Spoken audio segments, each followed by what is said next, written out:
इनकी भक्ति में तो कोई दोष दिखाई नहीं देता, किंतु फिर किसी कपट का आभास क्यों हो रहा है मुझे? अब तो मूषक जी ही कुछ पता लगाएं। ये कैसी काली छाया मेरी ओर बढ़ी आ रही है?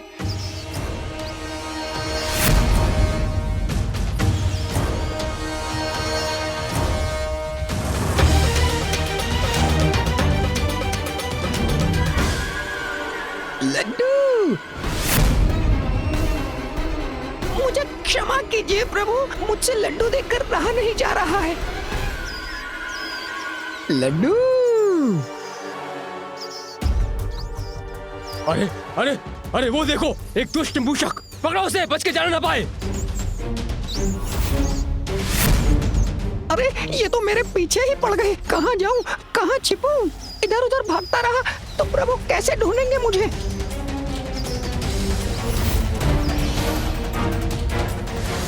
भागो मूषक!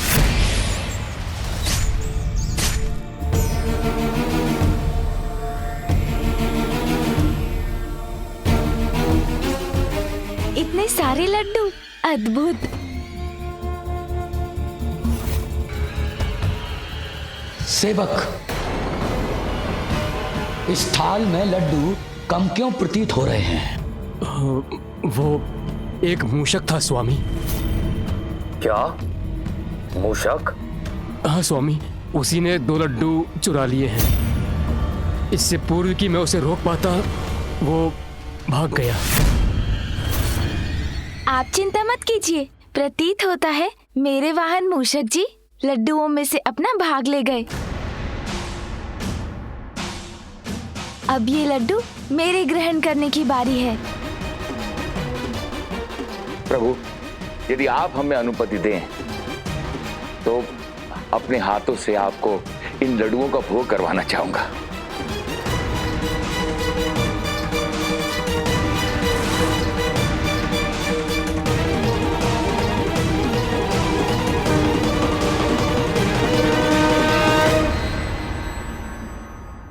मूषक जी मुझसे पूर्व कभी लड्डू नहीं लेंगे। अवश्य वो किसी विशेष कारण से लड्डू उठाकर ले गए हैं।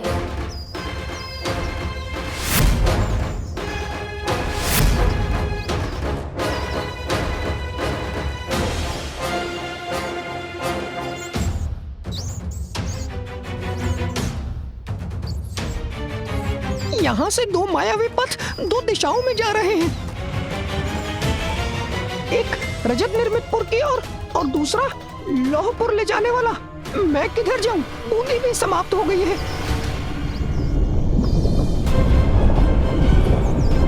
अरे ये सभी तत्व तो इस ज्वालामुखी पर्वत में प्रवेश कर रहे हैं।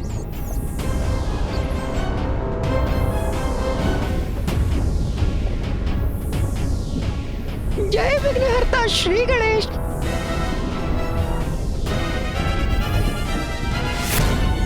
श्री गणेश, मेरी रक्षा कीजिए।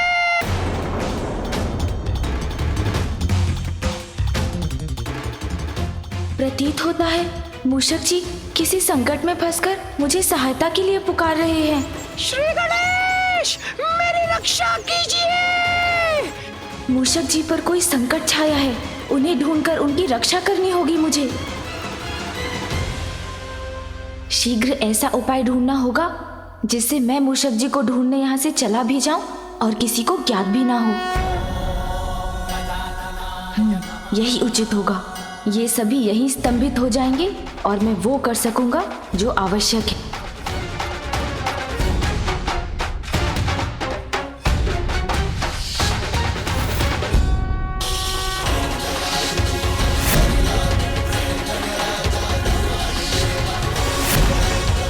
अब मैंने इन्हें स्तंभित कर दिया है। अब मैं मूषक जी को ढूंढने जा सकता हूँ।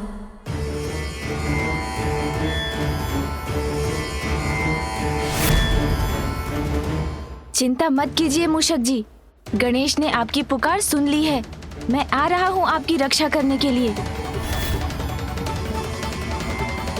श्री गणेश, मेरी रक्षा कीजिए। यहाँ तो मूषक जी का स्वर सभी दिशाओं में गूंज रहा है। इसलिए वो किस दिशा में है ये ज्ञात करना कठिन है, किंतु कोई तो उपाय होगा। उन्हें ढूंढने में सहायक कोई तो सूत्र छोड़ा होगा मूषक जी ने।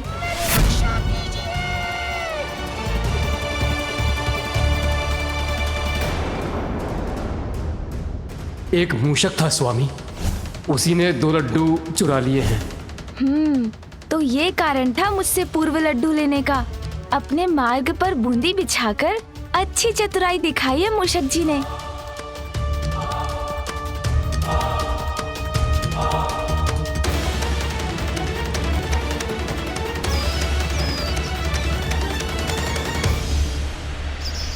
दोनों ओर से प्राणों का संकट छाया है मुझ पर। प्रभु कहाँ हैं आप? रक्षा कीजिए प्रभु।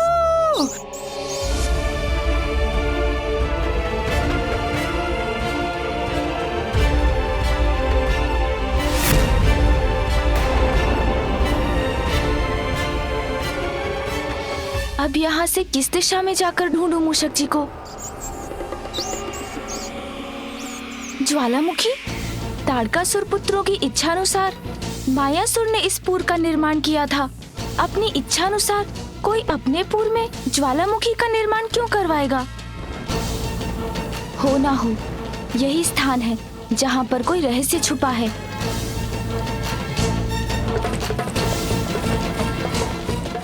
प्रभु रक्षित कीजिए मुझे। प्रभु प्रभु। मूषक जी संकट में हैं, इन्हें मुझे रक्षित करना होगा। प्रभु मूषक जी चिंता मत कीजिए, मैं रक्षित करूंगा आपको। मैं आ रहा हूँ मूषक जी।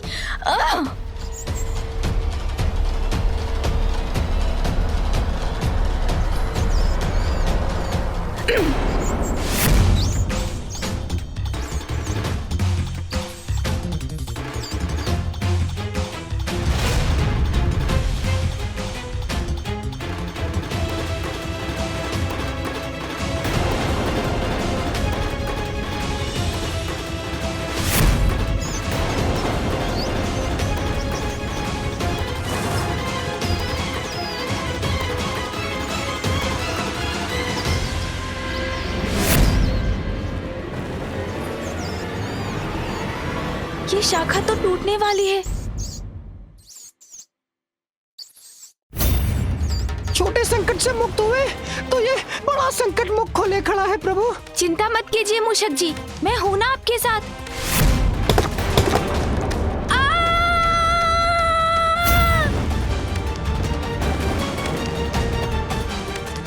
प्रभु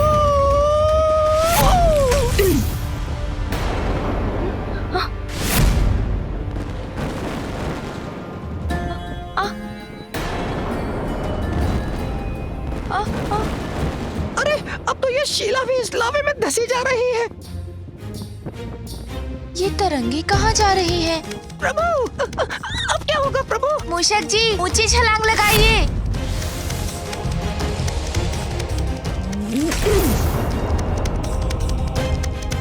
धन्य है आप प्रभु, आपने अपने साहस से बड़ा रोमांचक बना दिया ये अनुभव। मूषक जी हमारे यहाँ आने का प्रयोजन रोमांच प्राप्त करना नहीं है। जो ज्ञात करने आए हैं उसके संकेत ढूंढिए। हाँ प्रभु।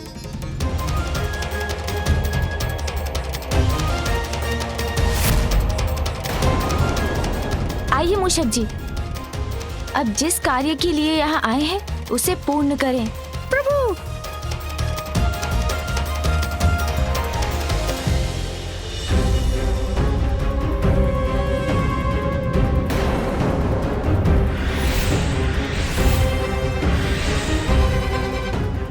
ये अपूर्ण असुर मूर्तियाँ क्या और क्यों है ये?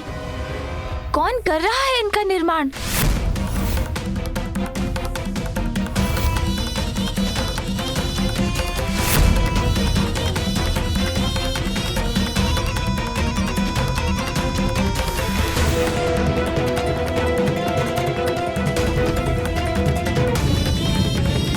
अब ये अग्नि की लपटें ऊपर उठकर ऐसे दिव्य अग्नि नेत्र का आकार लेंगी जिनसे महाविनाशी ऊर्जा प्रवाहित होंगी, जैसी महादेव के नेत्र से निकलती है।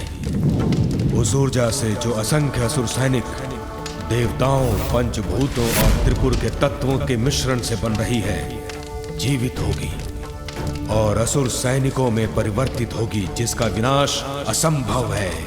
जब तक ये पुर रहेंगे तब तक असुर सैनिक संपूर्ण संसार में असुर राज्य स्थापित करेंगे।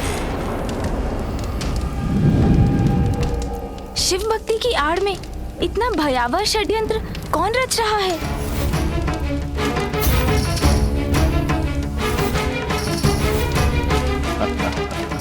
कौन है ये? हर हर महादेव। मैं और त्रिपुरासुर मिलकर देवताओं का अंत कर देंगे और अनंत काल तक सर्वत्र असुरों का आधिपत्य स्थापित करेंगे। दैत्य गुरु शुक्राचार्य?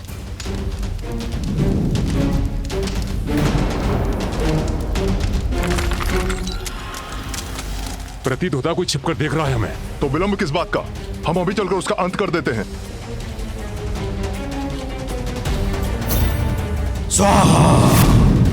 किसी षड्यंत्र की रचना हो रही है यहाँ, इसका आभास था मुझे, किंतु गुरु शुक्राचार्य की देखरेख में इतना भयानक षड्यंत्र रचा जा रहा है।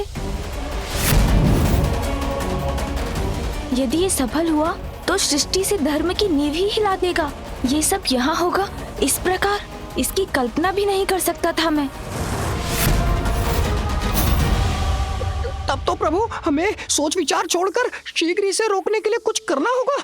नहीं मूषक जी, जो भी करना है सोच विचार कर ही करना है। अभी त्रिपुरासुर अजय है। यदि ये यज्ञ सफल हुआ तो इन असुर मूर्तियों में जीवन का संचार हो जाएगा और एक ऐसी असुर सेना उत्पन्न होगी जिसे पराजित करना असंभव हो जाएगा।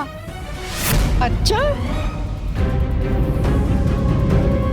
प्रभु, बस आप इन मूर्तियों को लेकर चिंतित हैं। कारण मिटने से परिणाम भी नष्ट हो जाएगा। मैं इन असुर मूर्तियों को ही नष्ट कर दूंगा तो असुर सेना का निर्माण स्वतः रुक जाएगा। मूषक जी रुकिए, हमारे किसी भी कृत्य से इन्हें नहीं ज्ञात होना चाहिए कि हम यहाँ आए हैं।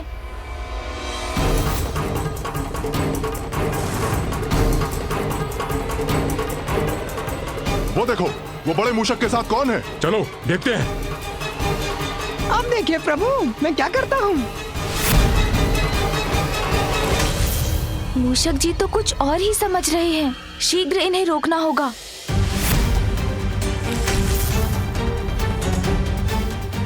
मूषक जी गति धीमी करिए, कहीं आपके दौड़ने की ध्वनि से इन्हें हमारे यहाँ होने का भान ना हो जाए। हाँ हाँ, मैं समझ गया। आप तनिक भी चिंता मत करिए प्रभु। इन मूर्तियों को तो मैं देखते देखते ही नष्ट भ्रष्ट कर दूंगा, फिर मात्र कण शेष रह जाएंगे। मूषक जी रुकिए।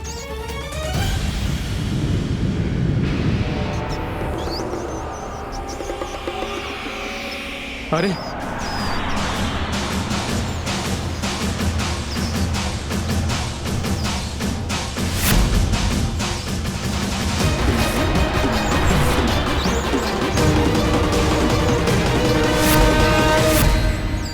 देखा आपने प्रभु, कैसे एक ही बार में मैंने इतनी मूर्तियों को ध्वस्त कर दिया।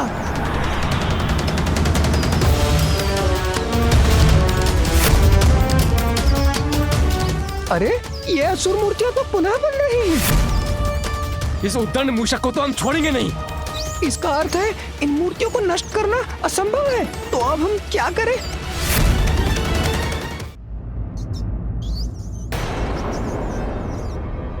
बहुत समय से ढूंढ रहे थे तुम्हें। अब आयो पकड़ में। बोलो तुम्हारा साथी कहाँ है? ये तो फंस गया मैं। अब तो प्रभु सहायता करेंगे तभी सुरक्षा होगी मेरी।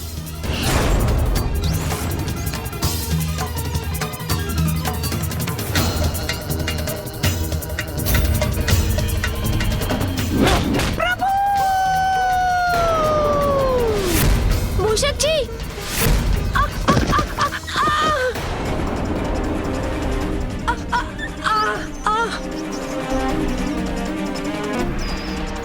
अरे तुम दोनों फिर आ गए। अच्छा आ ही गए हो तो मुझे युद्ध के लिए तैयार होने का अवसर तो दो। युद्ध करेगा एक मूषक, वो भी हमसे।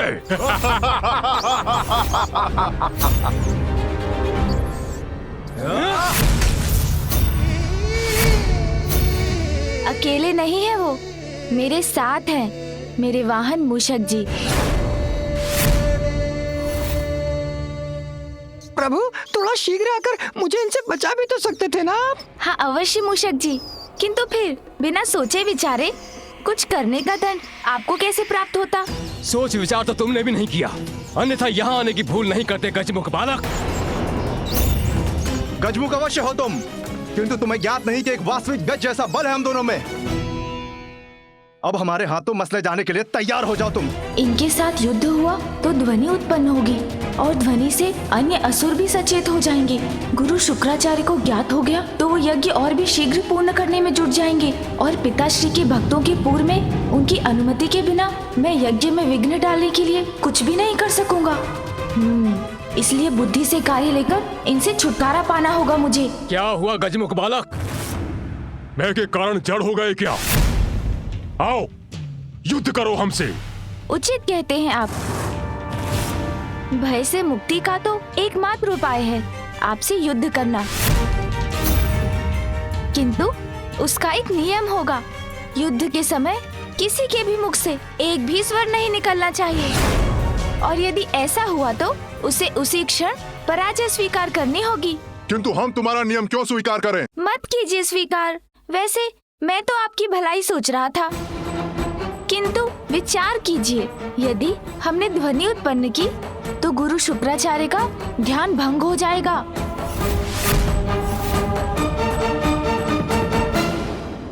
और यदि उनके तप में बाधा पड़ी तो आपको तो वो अवश्य दंड देंगे। क्यों, उचित कहा ना मैंने? उचित है, स्वीकार किया हमने।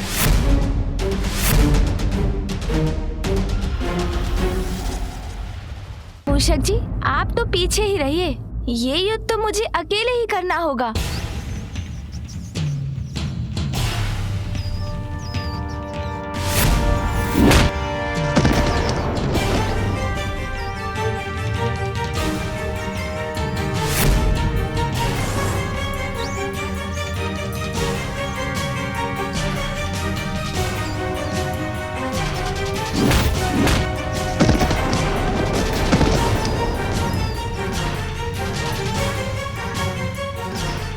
गजमुख बालक, अब नहीं बचोगे।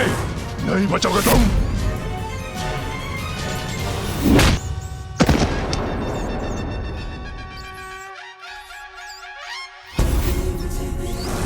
हमसे छल अभी बताता हूं।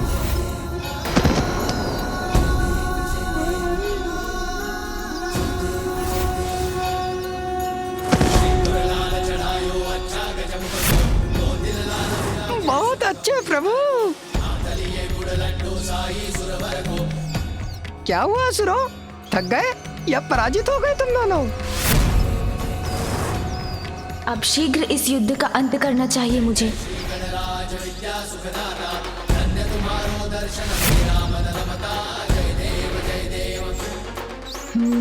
दहकता लावा है नीचे। प्रभु की योजना समझ गया मैं। अरे तुम दोनों तो बहुत बोल रहे थे, तुम में गजबल है।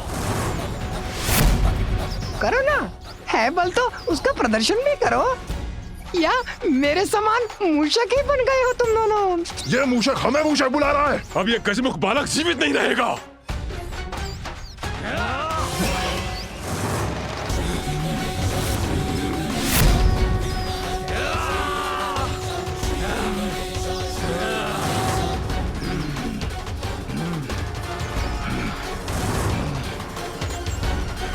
अब तुम्हारा अंत निकट है गजमुख बालक।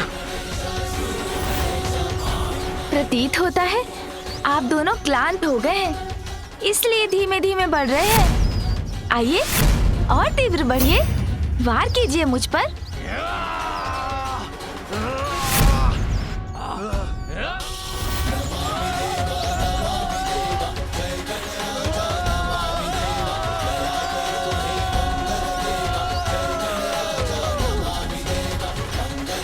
धन्य है आपकी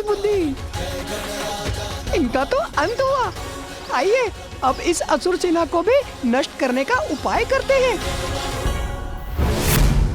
पंचभूत और त्रिगुण तत्वों से बनी असुर सेना अब तैयार है। इसमें प्राण फूके जाने के लिए यज्ञ की अग्नि को और अधिक शक्ति देनी होगी, और इसके लिए मुझे और अधिक सामग्री और घृत की आवश्यकता होगी।